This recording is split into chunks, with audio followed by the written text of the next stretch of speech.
Alors, bonsoir, chers collègues. Bienvenue à l'Assemblée régulière du Conseil de la MRC de Portneuf du mois de mai 2024, dont vous avez tous reçu un projet d'ordre du jour accompagné des différents documents pertinents. Alors, nous avions un point à ajouter à l'ordre du jour, donc à 9.2, une nomination de M. Dominique Bessner au niveau de l'Agence des forêts privées du Québec.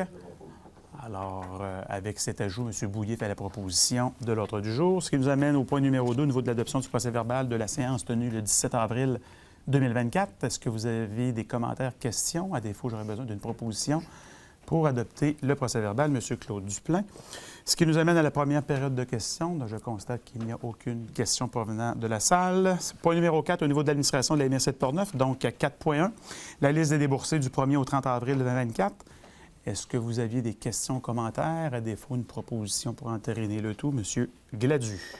4.2, rapport financier 2023 et rapport des auditeurs de la MRC de Portneuf, acceptation du dépôt. Alors, tel qu'il a été présenté par nos auditeurs Mallette lors du dernier comité de travail, les états financiers, le rapport 2023 ont été vérifiés et consolidés. Donc, nous sommes rendus à l'étape, évidemment, d'accepter et d'adopter une résolution pour prendre acte du dépôt du document. M. Jacques Delisle. 4.3, création d'un poste, du poste d'agent responsable des ressources matérielles et du service à la clientèle. Donc, suite à une analyse qui a été effectuée par les membres de la direction générale de la MRC, il s'avère que nous avons des besoins additionnels et précis en ce qui concerne la gestion des ressources matérielles et du service à la clientèle. Donc, l'objectif de la résolution est de créer ce poste et de procéder par la suite là, à l'affichage pour combler la ressource que nous souhaitons engager. M. Raymond Franqueur a fait la proposition.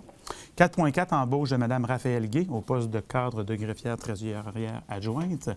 Alors, tel que nous vous l'avions déjà présenté et exposé, la direction générale avait procédé à un affichage de poste qui nous permettait d'aller recruter des talents au niveau du poste de greffier trésorier adjoint.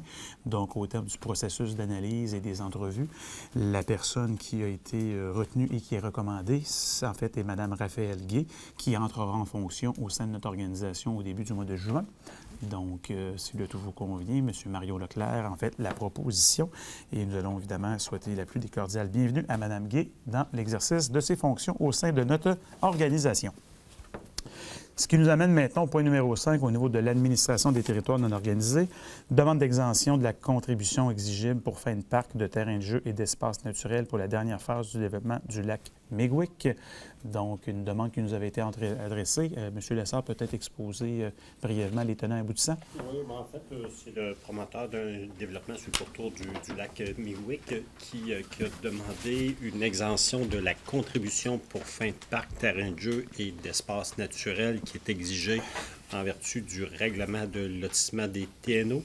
Donc, le promoteur a demandé une exemption pour la dernière phase de son développement compte tenu qu'il doit laisser certains espaces naturels libres.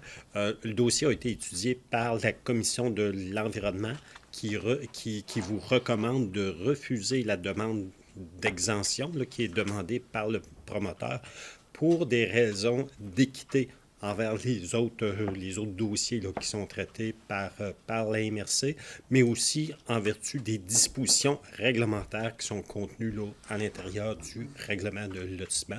Donc, une recommandation de refus qui vous est formulée. Questions, commentaires pour M. Lessard. Défaut ou une recommandation pour entériner la recommandation? M. Dupont a fait la proposition. Donc, à 5.2, rapport financier 2023 et rapport des auditeurs de la municipalité des territoires non organisés pour la MRC de Portneuf. Donc, à l'instar du rapport financier de la MRC, nos auditeurs ont également présenté le rapport financier des TNO, donc la municipalité des territoires non organisés, donc le conseil municipal du territoire et le conseil des représentants. Donc, j'aurais besoin d'une proposition pour prendre acte du dépôt du rapport financier. Madame Thibault, en fait, la proposition. Ce qui nous amène au point numéro 6 maintenant au niveau du service de l'aménagement du territoire et de l'urbanisme, donc à 6.1. C'est des certificats de conformité au schéma d'aménagement et de développement au nombre de 3 règlements. Alors, M. Lessard, la parole est à vous. Oui, donc 3 règlements qui vous sont présentés ce soir pour fin de conformité au schéma. Donc, le premier règlement concerne une modification au règlement de zonage de la municipalité de Sainte-Christine d'Auvergne. Donc, c'est un règlement qui vise à autoriser les activités d'agrotourisme en zone agricole selon les règles qui sont prescrites par la CPTEQ. Ça vise également à autoriser les exploitations acéricoles dans une zone de villégiature de la municipalité, ainsi que les entreprises artisanales et usages complémentaires de services dans une autre zone de villégiature. Donc, ça pose pas de problème de conformité au schéma. Deuxième règlement, c'est une modification au règlement sur les ententes relatives aux travaux municipaux de la ville de Saint-Marc-des-Carrières. En fait, ça vise principalement l'intégration de certaines clauses techniques à respecter là, dans le règlement en ce qui concerne le raccordement aux infrastructures municipales et aussi à instituer un fonds destiné à financer les infrastructures et équipements municipaux. Le schéma d'aménagement n'intervient pas sur ces aspects-là. Et troisième règlement, c'est une modification au règlement de zonage de la ville de Saint-Raymond. En fait, ça vise à autoriser les habitations multifamiliales dans une zone du centre-ville comprise à l'intérieur du périmètre d'urbanisation de la ville de Saint-Raymond et ça s'avère conforme au schéma. Donc, les 3 règlements transmis nous apparaissent conformes aux exigences du schéma et on vous recommande d'autoriser la délivrance des certificats de conformité. Parfait. Merci beaucoup, M. Lépine, en fait, la proposition. Ce qui nous amène au point numéro 6.2, rapport de la rencontre du comité consultatif agricole qui s'est tenu le 4 avril 2024 sous la présidence de M. Denis Lépine. Donc, vous avez tous eu la chance de prendre connaissance du rapport. À moins de questions concernant les 10 points, une proposition pour prendre acte du dépôt serait nécessaire, M. Vézina. Donc, 6.3, résolution d'intention concernant la création d'un parc régional à l'endroit de la rivière Jacques-Cartier et des terres publiques adjacentes. Alors, tel qu'il a été discuté lors du comité plénier, c'est une démarche conjointe qui est faite avec nos collègues de la MRC de la Jacques-Cartier pour nous permettre, en fait, d'affirmer notre intention sur la création ultime d'un nouveau parc régional qui pourra faire l'objet, évidemment, d'analyses plus détaillées. L'objectif de la résolution vise, je dirais principalement, à permettre d'indiquer et partager aux différentes autorités compétentes notre intention de se doter d'un tel parc ultimement. Monsieur Trottier, en fait, la proposition. Ce qui nous amène au point numéro 6.4, projet de règlement modifiant le règlement numéro 392 concernant les activités et les usages à l'intérieur du parc régional linéaire Jacques-Cartier-Portneuf, précisant les types de véhicules interdits, révisant les pénalités applicables et intégrant les libellés d'infraction. Vous vous rappellerez que nous avons eu, lors d'un comité plénier antérieur, des discussions et des échanges avec notamment les agents d'appel de la Sûreté du Québec qui nous ont fait part de certaines préoccupations et, je dirais, enjeux qui découlaient de la mise en place de dispositions réglementaires face aux nouveaux équipements qui sont utilisés dans un contexte de mobilité à l'intérieur du parc. Donc, l'avis de motion vise d'abord, à manifester notre intention de réviser certaines dispositions de notre réglementation afin d'être en mesure de mieux répondre adéquatement à l'application du règlement en fonction des nouveaux équipements et permettre à nos agents de la paix de pouvoir appliquer de manière plus simple et agile les différentes dispositions applicables. M. Gladu en fait la proposition. Ce qui nous amène à 6.5, demande au gouvernement du Québec en suivi de la décision rendue par le tribunal administratif du Québec à l'égard de la demande d'exclusion de la zone agricole pour la municipalité de Saint-Uribe. Donc, tel qu'il a été discuté lors du comité plénier, la résolution vise essentiellement à interpeller le gouvernement afin de leur demander qu'ils puissent évidemment réviser et permettre à ce que la demande qui a été formulée initialement par la municipalité de Saint-Uribe puisse trouver un écho afin de leur permettre de pouvoir compléter leur planification de développement et de permettre évidemment la réalisation de leur projet. M. Delisle en fait la proposition. Ce qui nous amène au point numéro 7 au niveau du service de l'évaluation foncière, donc report du dépôt des rôles d'évaluation 2025. Donc, à chaque année, en fait, nos services d'évaluation, en fait, procèdent à l'ensemble de la réalisation des rôles qui doivent être déposés et la loi leur permet de pouvoir bénéficier d'un délai additionnel pour leur permettre de compléter le travail. Donc, la résolution vise essentiellement à informer les autorités compétentes que nous souhaitons se prévaloir de ce droit afin d'être en mesure de déposer, évidemment, à l'intérieur des délais prescrits, les nouveaux rôles qui seront applicables à partir de l'année 2025 pour le territoire concerné. Monsieur Perron en fait la proposition. 7.2, embauche d'une étudiante stagiaire finissante en inspection du bâtiment au service de l'évaluation foncière. Donc, nous avons la chance de pouvoir retenir les services d'une nouvelle recrue et évidemment, le tout se décline par l'adoption d'une résolution. Donc, si vous êtes d'accord, la résolution visera à permettre l'embauche de cette ressource qui, nous espérons, pourra grandir professionnellement avec nous au cours des prochaines années. Monsieur Mario Alain. Ce qui nous amène au point du service de développement social et économique, donc à 8.1, Fonds de la région de la capitale nationale, donc projet recommandé. Alors, au nombre de... Donnez-moi juste 2 secondes. 2. Un au partiel, puis 2 au fond Jeune Leader. Oui, excellent. Donc, le premier dossier, en fait, qui concerne le dossier d'ouvroir de Donnacona, qui, vous avez probablement été interpellé, qui va relocaliser leur équipement et surtout leur service dans un immeuble dans lequel, évidemment, il devra y avoir une mise à niveau. Nous avons déjà, dans le passé, comme corps public, accompagné SOS Accueil et la ressourcerie qui a des activités similaires. Alors, le centre, en fait, je dirais, les installations de Donnacona sont quand même hautement sollicitées. Et le comité de la Commission de développement économique recommande de verser une aide financière de 75 000 à l'organisme afin qu'elle puisse, évidemment, compléter la mise à niveau de leurs installations une fois le déménagement complété. Monsieur Lépine. Et au niveau des aides financières, au niveau projet, jeunesse, mise en place d'une journée d'initiation au rugby sans contact pour les jeunes de Portneuf. Avant d'adresser, en fait, vous devez vous rappeler que le Conseil des maires, ici, a adopté une stratégie jeunesse dans laquelle nous avons dédié des sommes pour favoriser l'émergence de dossiers jeunesse. Et ça porte fruit. Le dossier premier qui vous est présenté, c'est une initiative, évidemment, qui émane de la municipalité de Saint-Basile pour initier les jeunes ou moins jeunes aux activités de rugby, qui est un sport intéressant. Donc, l'aide financière, évidemment, est de 500 $ qui est le montant qui est recommandé. Et une autre initiative jeunesse, cette fois qui émane de la municipalité de Saint-Marc-des-Carrières, pour la production et vidéo pour sensibiliser les élèves sur la transition écologique dans les écoles. Donc, ce n'est pas des montants qui sont très importants, mais pour des jeunes, ça leur permet évidemment de concrétiser et surtout d'être en mesure de déployer des belles initiatives qui pourront être reprises et multipliées dans d'autres localités. Donc, si le tout vous convient, une proposition est requise également pour soutenir ces projets. Monsieur Leclerc. Donc, ce qui nous amène au point 8.2, report des fonds non utilisés dans le Fonds de la région de la capitale nationale FRCN pour le service d'aide à la recherche de logement SARL et bonification du service avec l'ajout d'un intervenant pivot à l'Office municipal d'habitation du Grand Portneuf. Alors, c'est des sommes résiduelles que nous avions et que nous vous recommandons de, évidemment, reporter afin qu'on puisse les utiliser ultimement. Donc, on parle d'une somme de 11 279 $ pour une année supplémentaire dans le projet SARL et également d'octroyer une somme supplémentaire de 721 $ à l'OMH du Grand Portneuf afin de combler l'apport de 10 % provenant du milieu et d'autoriser un nouvel investissement de 15 000 $ à notre Office municipal d'habitation du Grand Portneuf afin de se qualifier au projet d'intervenant pivot qui va nous permettre de soutenir et de poursuivre notre accompagnement en matière de recherche au logement. C'est très important pour notre région et c'est important, évidemment, pour l'ensemble de nos partenaires. Monsieur Duplain, en fait, la proposition.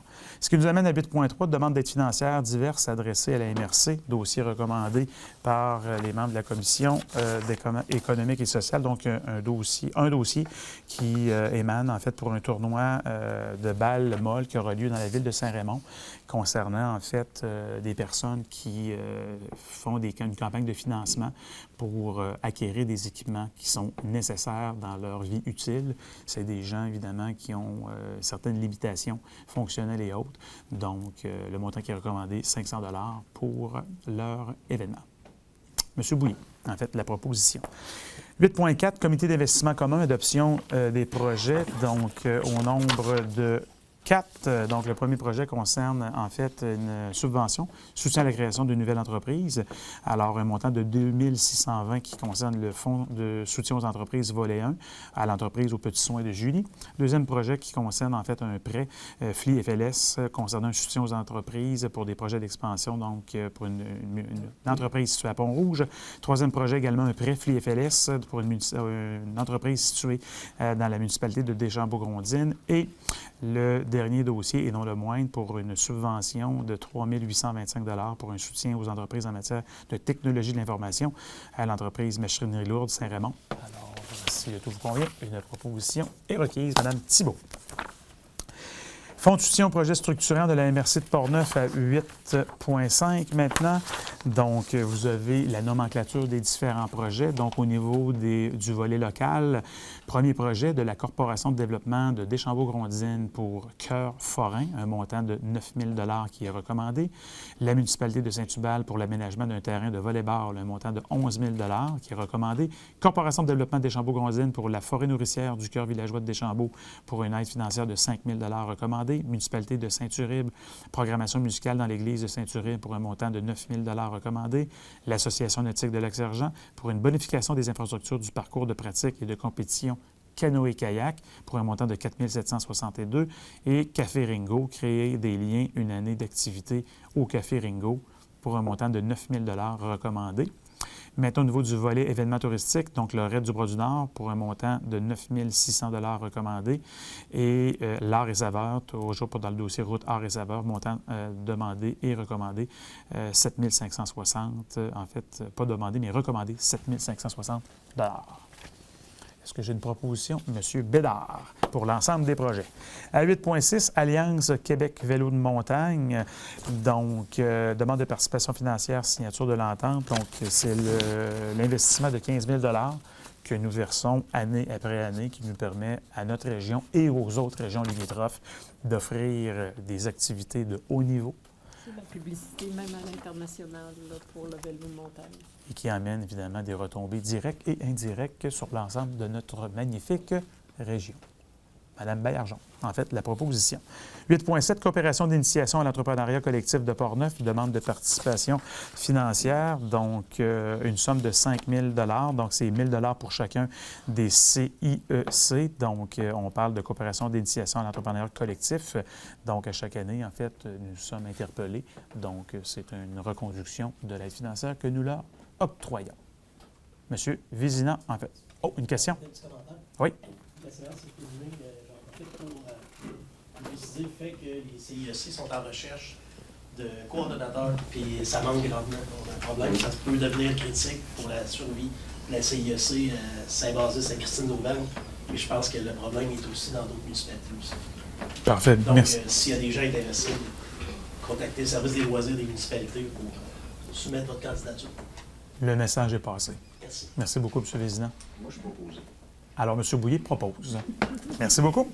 8,8, maintenant, projet de déploiement de la campagne promotionnelle estivale 2024 de Portneuf, Culture et Saveurs. Donc, notre agent de développement économique, Andréane, nous avait fait de très belles présentations lors du dernier comité plénier pour nous exposer la déclinaison, évidemment, des différentes actions qu'elle entend entreprendre avec les membres de son équipe. Donc, l'une d'elles conseille, évidemment, à déployer la campagne promotionnelle estivale. Donc, on parle d'une somme de 9 000 $ pour le projet de déploiement de la campagne promotionnelle estivale 2024. Également, d'octroyer un contrat à Amy Gagnon, photographe, pour la prise d'images sur les entreprises membres de Portneuf Culture et Saveurs pour un montant de 3 821 plus les taxes applicables. Et évidemment, d'autoriser les contrats nécessaires relatifs au placement publicitaire prévu dans les projets. Alors, si le tout vous convient, une proposition est requise. M. Mario Dupont. 8,9, programme de soutien au milieu municipal au patrimoine immobilier, volet 1A. Donc, dossier recommandé, en fait, un dossier qui concerne la restauration des murs et de fenêtres, et également de peinture pour un immeuble situé dans la municipalité de Portneuf. Montant recommandé, 5 426 et 24. Une proposition en ce sens? M. Trottier. 8.9, programme de soutien au milieu municipal au patrimoine immobilier. Maintenant, on l'a fait. 8.10, excusez-moi, programme de soutien au milieu municipal en patrimoine immobilier avenant au protocole d'entente PAR 23-20. Donc, c'est simplement d'apporter des modifications cléricales à l'article 3.4 du protocole afin de modifier certains délais pour nous permettre une actualisation de l'application de l'entente.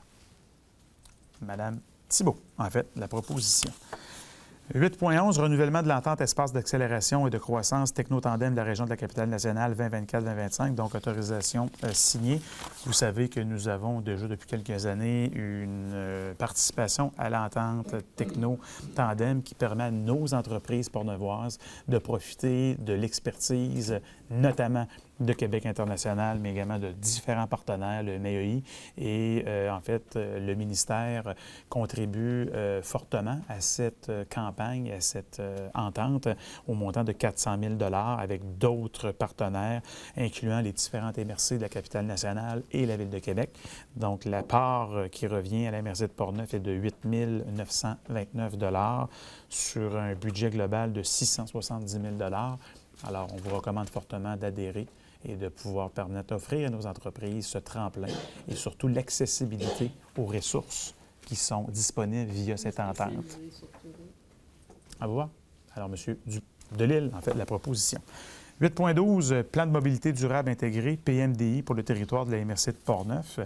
Alors, nous avons eu, et vous avez également eu le privilège de pouvoir écouter la présentation qui nous avait été offerte et qui fait suite à un processus de réflexion important en matière de mobilité durable. Nous avons été accompagnés dans cet exercice par une entreprise Vecteur 5 qui a en fait travaillé en étroite collaboration avec nos agents de développement économique et spécialement Mme Stéphanie Poirier qui a piloté en fait et la Corporation de transport régional aussi.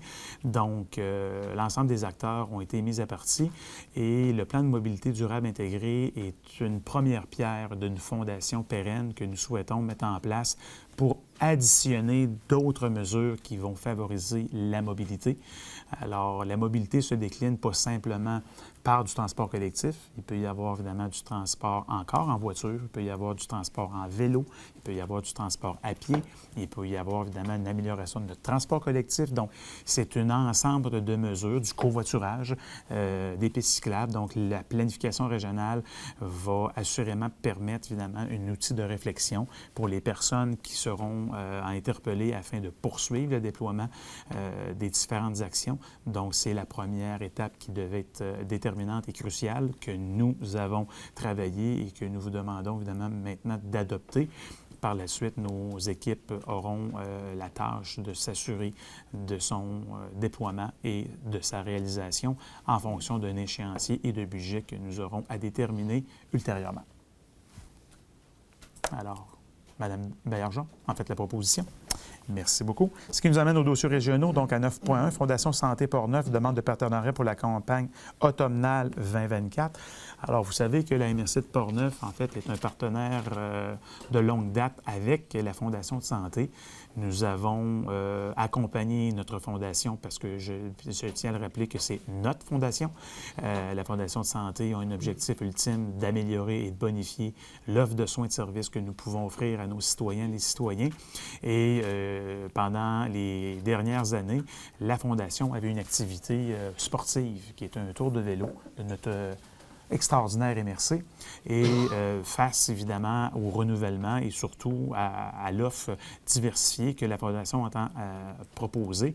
Cette année, ils nous ont interpellés afin de pouvoir être un partenaire financier sur un nouveau concept qui serait un rallye gourmand qui aura lieu évidemment à l'intérieur de notre MRC, qui va permettre aux bénéficiaires, aux personnes qui vont s'inscrire, de pouvoir découvrir ou redécouvrir des produits exceptionnels offerts par nos artisans agroalimentaires et autres de notre MRC.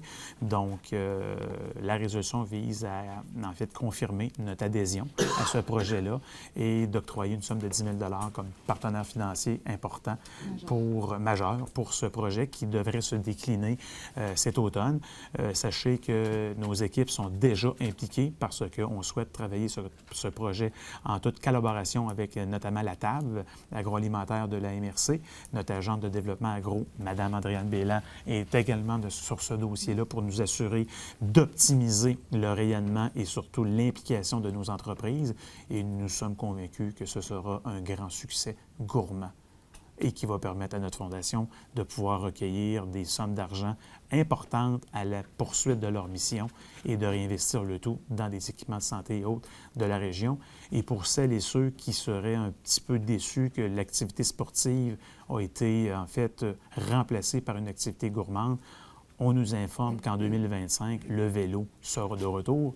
Alors, vous avez simplement plusieurs mois additionnels pour vous pratiquer, pour compléter la boucle que notre collègue Mario Alain a débutée et qu'il m'a transférée. Donc, je suis à la recherche d'un relayeur pour retransmettre la passion pour le 104 km. Alors... Je vous fais la proposition. Et pour le vélo? Et pour le vélo.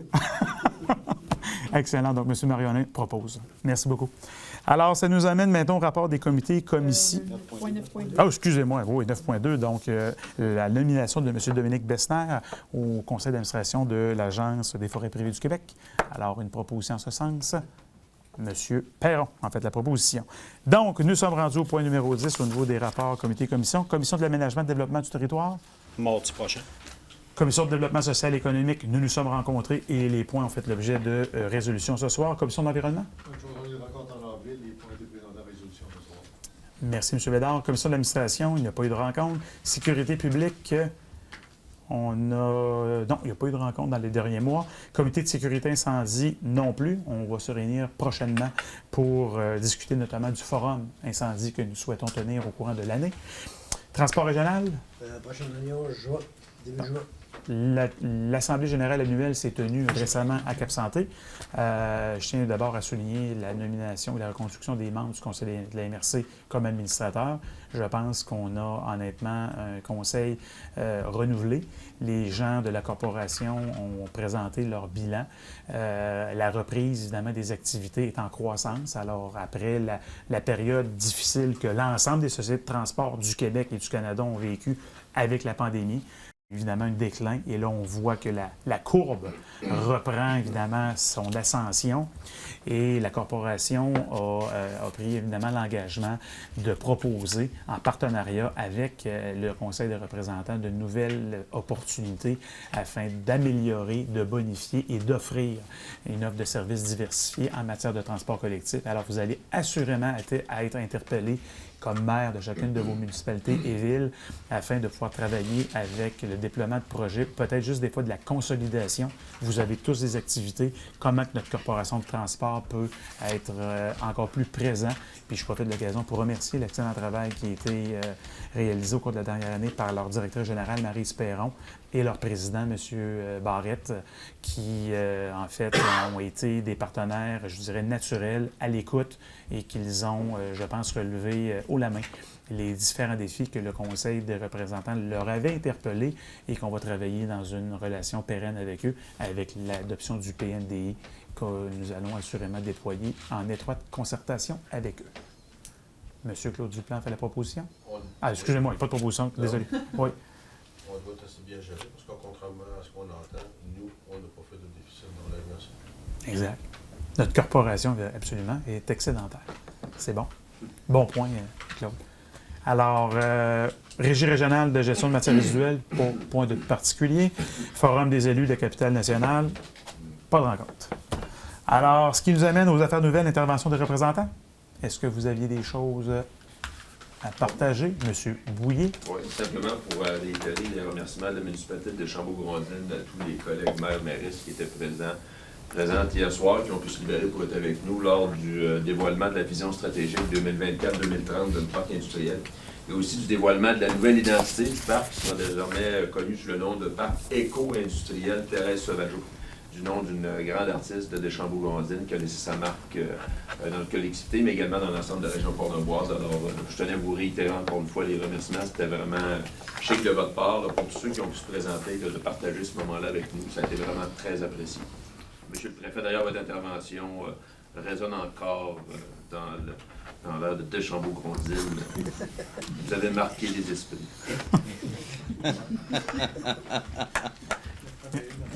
Merci, Patrick.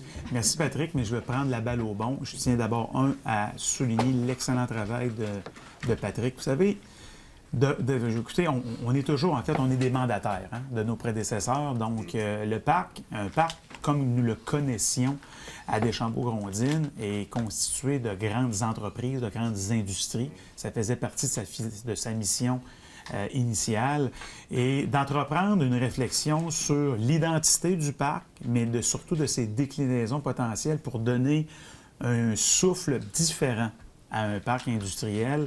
Bien, ça prend du courage politique, ça prend surtout, en fait, de la détermination. Et hier, j'ai été, en fait, je dirais, un témoin, comme vous tous, d'une personne engagée, comme toi, Patrick, qui a cru. On voyait que c'était tout à fait naturel et que ça venait du fond du cœur.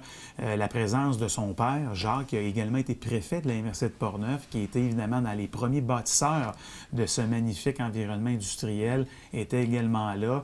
Et d'avoir, je vous dirais, l'audace et surtout l'ambition de nommer un parc industriel en l'honneur d'une dame, en fait, qui est une artiste.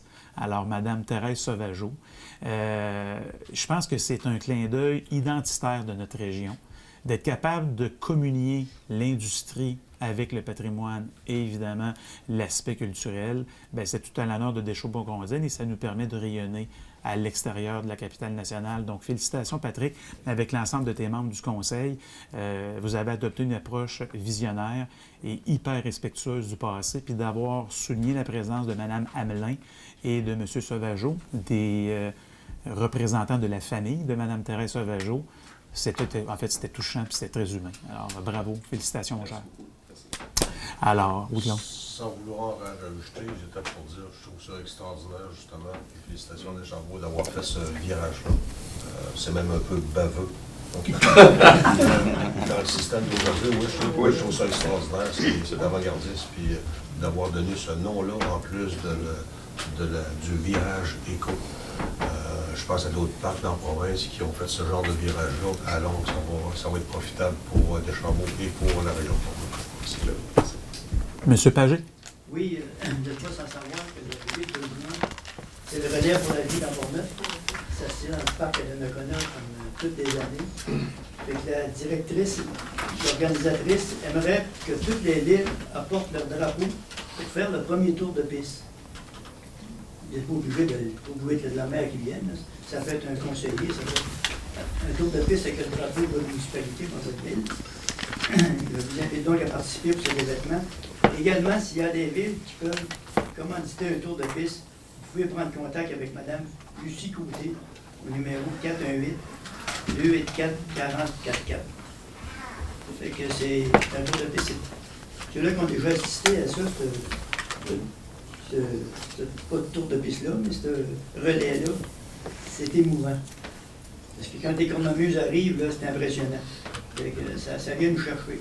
C'est parce qu'elle voulait avoir le premier tour de piste avec toutes les municipalités, avec le drapeau. Si vous êtes capable, naturellement. Ça serait de bon augure que vous soyez là. C'est quoi la date déjà? Le 8 de juin à 18h dans le parc à Donnacona. Merci. À 18h, à 6h. 18h à l'heure de Donnacona, puis 6h à Merci beaucoup, M. Pagé. L'invitation est bien lancée. Alors, pour celles et ceux qui sont disponibles, évidemment, vous pouvez vous y rendre. C'est toujours impressionnant pour y avoir déjà participé. Donc, puis c'est quand même il y a quand même beaucoup d'émotions parce que les gens, on a tous dans notre famille ou dans nos familles, dans nos cercles, dans nos amis, dans nos relations, des gens qui ont, je dirais, le fardeau de combattre cette terrible maladie. D'autres, malheureusement, qui ont fait preuve, qui n'ont pas été en mesure de la surmonter, mais le cancer est omniprésent et cette journée-là, qui est dédiée à recueillir des fonds pour la recherche, est importante. Donc, c'est important d'être présent. Puis également, si vous êtes en mesure, évidemment, comme municipalité, de supporter la fonction que le financement fonctionne, c'est quand même intéressant. Il y a un tarif pour le premier tour et chaque tour additionnel a une tarification. Donc, et puis ceux et celles qui ne veulent pas le marché, mais vous êtes grandement invités à quand même verser une contribution à la Société canadienne du cancer par l'entremise de Mme Côté, là, qui va se faire un plaisir d'accueillir vos dons. Ça va? D'autres interventions? Alors, s'il y en a, moi, je vais en avoir une. En fait, bilan 2023, vous avez tous reçu, en fait, lors de notre rencontre préalable, le premier bilan de la MRC de Portneuf. Ce bilan-là sera rendu disponible au cours des prochains jours sur nos plateformes numériques et également, nous aurons la chance d'en distribuer quelques copies papier. On se disait, en fait, à la blague entre certains collègues, dire, écoutez, un bilan annuel, bien, pour celles et ceux qui vous interpellent puis qui, des fois, se posent la question, ça fait quoi dans la vie une MRC? La réponse est dans ce bilan-là. Et je vais également profiter, évidemment, de l'occasion, d'abord, pour vous inviter à le consulter régulièrement, à le garder à proximité, mais surtout à remercier l'ensemble des employés, parce que ce travail-là est le fruit d'une étroite collaboration dans un échéancier, disons, légèrement serré. Et je tiendrais à souligner, en fait, je dirais, l'implication réelle, soutenue et suivie de notre directrice générale, Josée Frenette. Josée qui s'est assurée que le produit serait livré ce soir. Alors, lorsqu'elle m'interpellait en me disant, en fait, peut-être qu'on n'y arrivera pas, j'ai dit, Josée, ne t'inquiète pas, le moment d'égarement sera vite résolu, on va y arriver. Alors, merci, Josée, d'avoir coordonné l'ensemble de l'œuvre. Je sais que c'est un travail d'équipe, mais écoutez, c'est colossal ce qui est dans ce document-là. Je profite de l'occasion pour, te remercier, mais également remercier l'ensemble des employés qui ont travaillé ce bel outil. Marie-Ève Côté. Marie-Ève, une première de notre MRC en 43 ans. 43 ans. Alors, on espère que, évidemment, les années suivantes nous permettront d'assurer une actualisation de ce magnifique document. Félicitations, Josée. Une autre nouvelle, en fait, d'importante, Lucie. Alors, Madame Godin, en fait, va prendre une retraite amplement méritée d'ici la fin du mois de mai. Lucie a joint notre organisation en décembre 2015. Alors, c'est une bonne cuvée en 2015. Oui, c'est c'est une inside entre Lucie et moi. Faire sa part, Lucie a intégré l'équipe de développement économique dans un environnement qui était en réflexion profonde.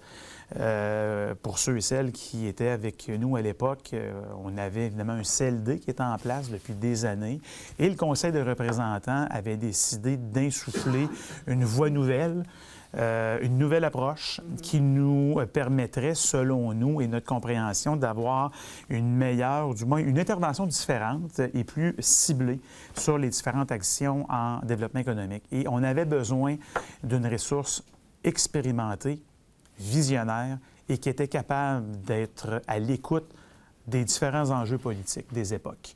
Et Lucie, qui avait une feuille de route riche en expérience, provenait d'une autre organisation légèrement plus grande que la nôtre, mais ceci dit, a accepté de relever à pied levé le défi qui lui avait été proposé de faire en sorte que notre MRC puisse devenir une MRC à connotation économique, je dirais, accentuée. Le social a toujours été important dans notre région et nous considérons qu'il l'est toujours, mais nous avions un appétit débordant envers une affirmation plus distinctive sur le partenariat économique que notre MRC pouvait faire.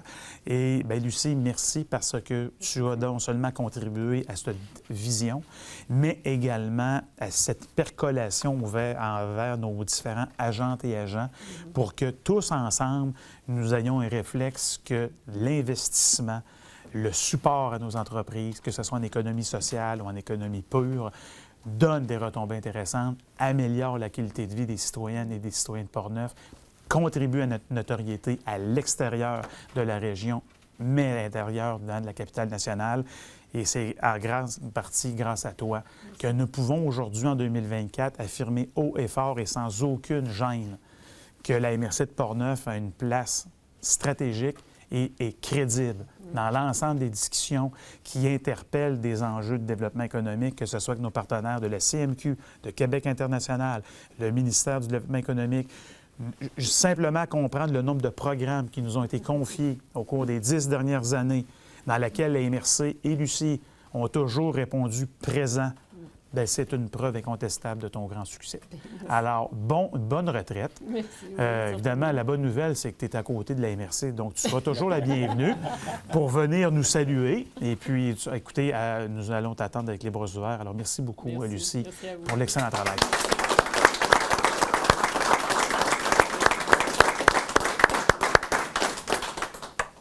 Et sur une note différente, on parlait d'une activité le 8 juin de Donnacona. Il y en a une autre qui est le 2 juin, la course du maire.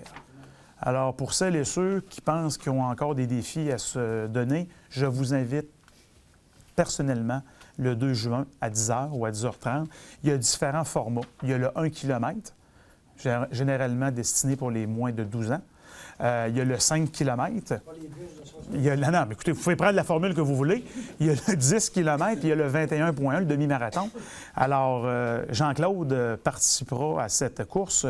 J'ai accepté ce défi-là dans un autre moment et je serai du rendez-vous pour le 10 km. Donc, je vous invite, chers collègues, à faire de même, et il y a encore de la place. Alors, l'important, ce n'est pas de regarder son temps d'arrivée, mais bien d'y avoir contribué et de pouvoir... Ben oui, puis ils vont nous remettre une belle médaille, il paraît. Alors, l'important, c'est qu'on se donne, comme il appelle un renard de course en bon français. Jean-Claude il va ouvrir la marche et on pourra le suivre. Donc, M. Pagé, je comprends que vous allez y participer également.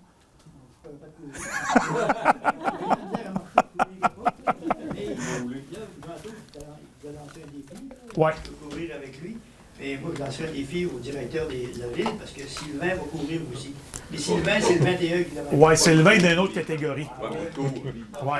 12 ans et plus.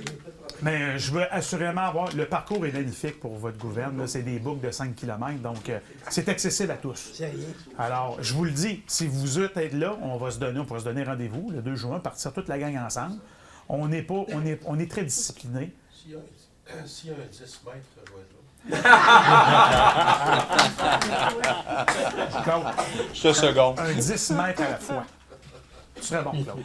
Alors, si vous êtes intéressé, là, n'hésitez pas, parlez avec Jean-Claude. Ça va lui faire plaisir de vous inscrire. On a même de nos employés qui vont y participer. On a une coureuse de haut niveau, Ariane, qui va être présente. Donc, écoutez, je pense pas qu'on va battre son temps à elle, mais l'important, c'est de participer. Alors, l'invitation est lancée. Vérifiez avant, parce que je ne suis pas sûr si c'est 10h30. Il me semble que c'est plus de bonne heure que ça. Hein? 10. On pourrait arriver que c'est déjà commencé, qu'on n'est pas obligé de la faire. Oui. Mais on va vérifier. Mais si vous êtes intéressé, écrivez-nous. On va vous partager l'information. Ça serait honnêtement le fun d'avoir quelques représentants du Conseil des maires. Non, le départ, il est plus tôt. Ben, Je toi, comprends. tu fais le 10. 10. Puis Jean-Claude aussi. Oui. Je vais t'inscrire au 5. Au moins, on va changer mon inscription. Ah, mais fais un loop de plus, Patrick. Mais en plus de la cour du maire, il y a un dîner barbecue. Oui. Il y a des... En plus? Bon. Courir la MRC a payé l'inscription de plusieurs immigrants qui participent. OK. Oui. C'est bon. Une activité particulière. Bon.